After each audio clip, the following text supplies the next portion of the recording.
Do you know what it is you're seeing? Have you ever seen that before? What is that exactly? That is, you're seeing footage from the egg industry. And Oh my gosh! Wait, why are they killing all those? so these chicks were born minutes ago. That's crazy. Right, in the egg industry, Why do they do that? they do that to male chicks because male chicks can't lay eggs.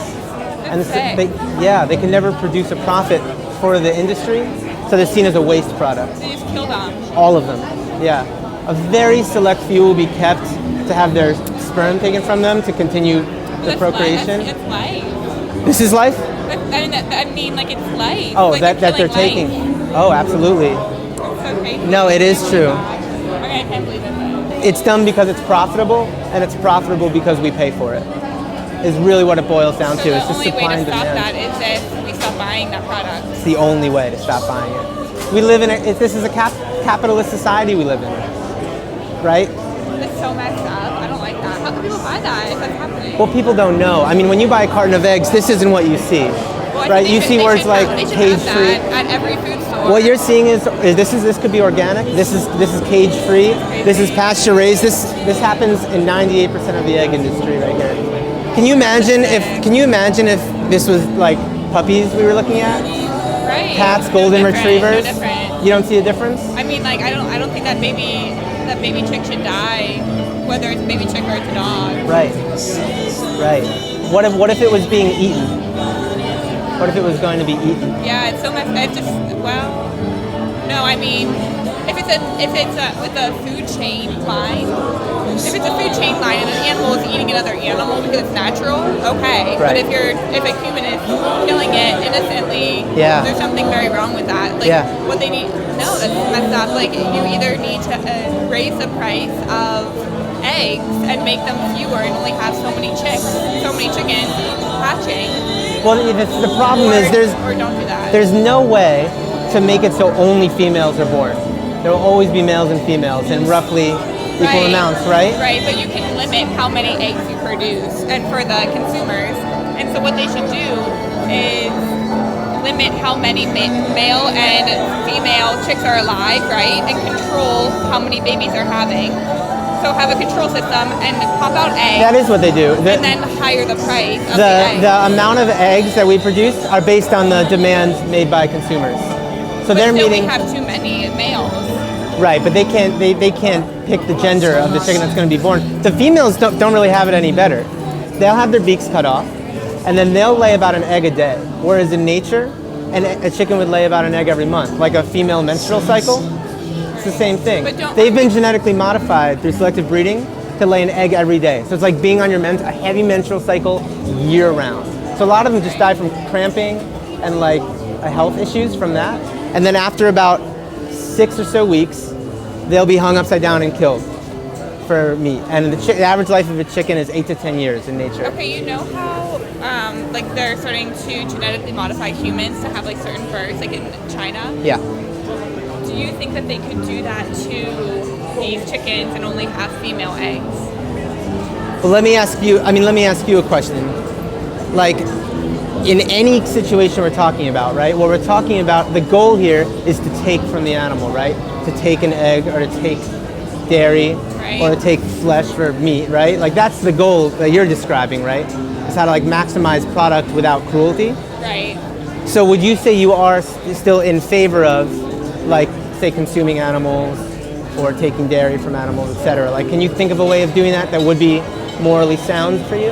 Oh, I don't think there's any problem with using the resources and having milk or from cows or whatnot if they're not being hurt. Right. I mean, do you know why cows make milk? Why? They make milk for the same reason any mammal makes milk, because they've had a baby. Okay. And so they're creating milk for their baby. Okay. And what we do in the dairy industry is within the first week of being born, we separate that calf from her mother. They never see each other again. That's because anytime that calf drinks milk from her mother, it's not ending up in the grocery store. Then no, I don't. Right, that's why milk is in the grocery store, because it's not being fed to the baby. Oh my gosh. Right. Wait, how don't I know this stuff? Substantial change. It changes. I mean, everybody here used to eat meat, drink dairy, eat eggs. I know in the UK, like the percentage of vegans has gone up 600% in the last 18 months. I think it's massive. I mean, even if you just walk around the city, you see vegan options everywhere, vegan restaurants The thing I everywhere. noticed with America, though, is that people don't really akin to the elimination of markets. Yeah. They really akin to the creation of markets for them. Right, I agree. So would this be more interesting if it was paired up? Would it be more accessible Yeah. to everyone else if it was paired up with alternatives given right to them? Yeah, I mean, A lot of times I think the thing is people don't realize the plethora of alternatives. I'll give you a perfect example. Like these boots I just bought them a couple days ago. Like this is vegan leather, right? You would never know. I love these boots. So these boots to me are like symbolic of the whole lifestyle because you can still eat pancakes, chicken sandwiches, burgers, omelets.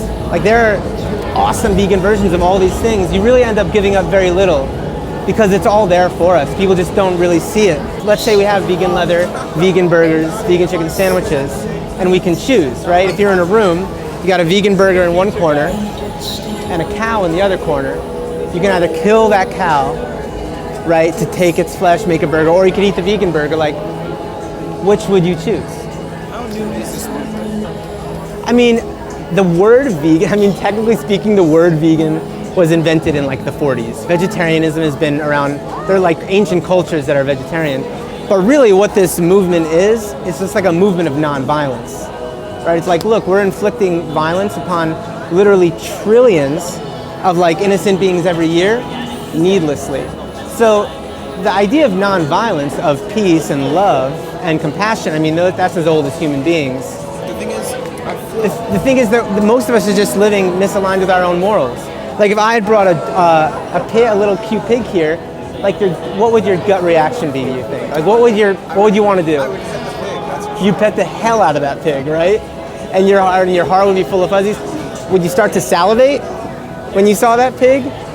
Would your stomach start to growl when that Of pig? course not. Right? Would you? I mean, I wouldn't. No, absolutely not. I would have the same reaction as you. Yeah. Right. I mean that right there. That's your heart speaking, right?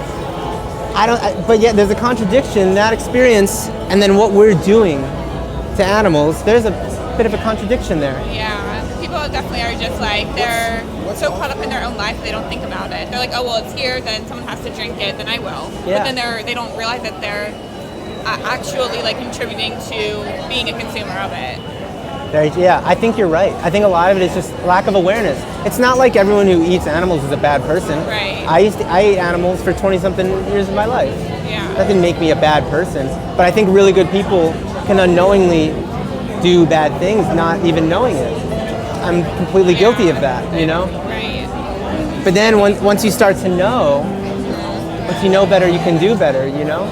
I think the stigma of the word vegan. It's a stigma. That's what I mean. I think it takes away from it and what the cause really is altogether. I agree. I think the initiative should definitely be like non-violence versus violence. Yeah, I agree. But you know, I think that's what you're touching on. I agree. And that's a big part of why we're here right now, is to be able to have conversations with like people who have it in them to take the time to really look at this. A lot of people walk past, they don't want anything to do with it.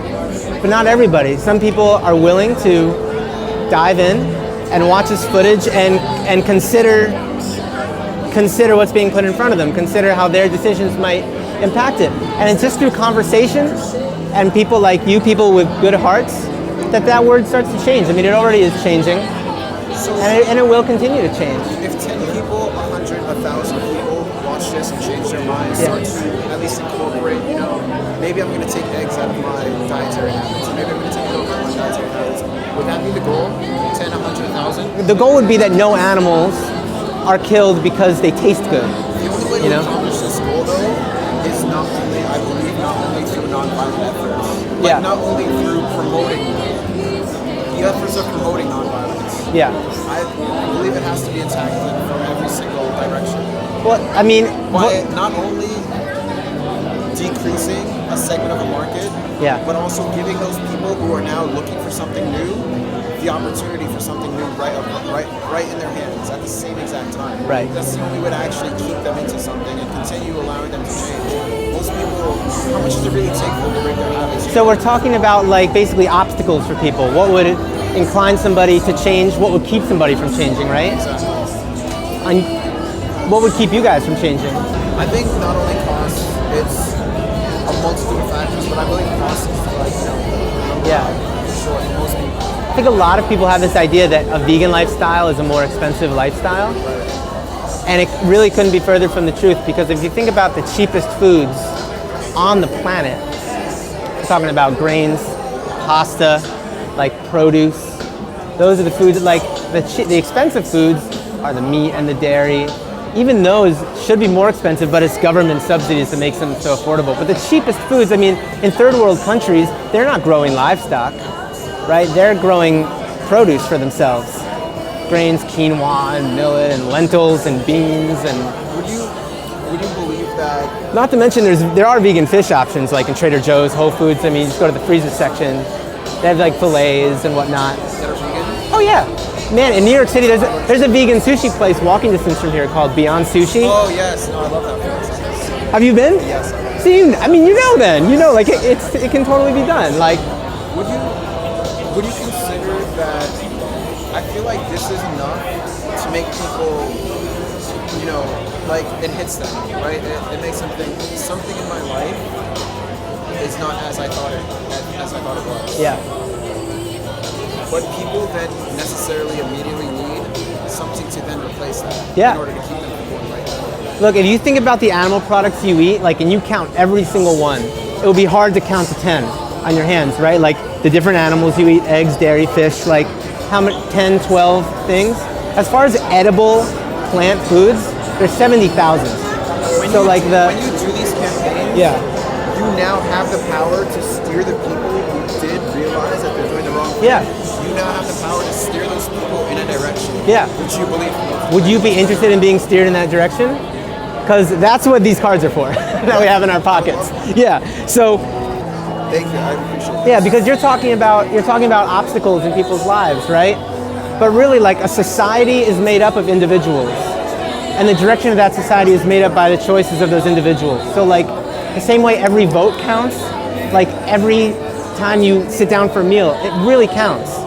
I mean, it's the life and death for somebody, you know? I mean, it counts more than we can even fathom when you look at it from their perspective, you know? Check out some of those links. There's some really good stuff there. And it's pretty empowering to know how impactful our choices really become. It's hard to feel like we're just one in a billion and like we're nobody, but you know, to the people on those screens, our choices really matter. They have a profound impact.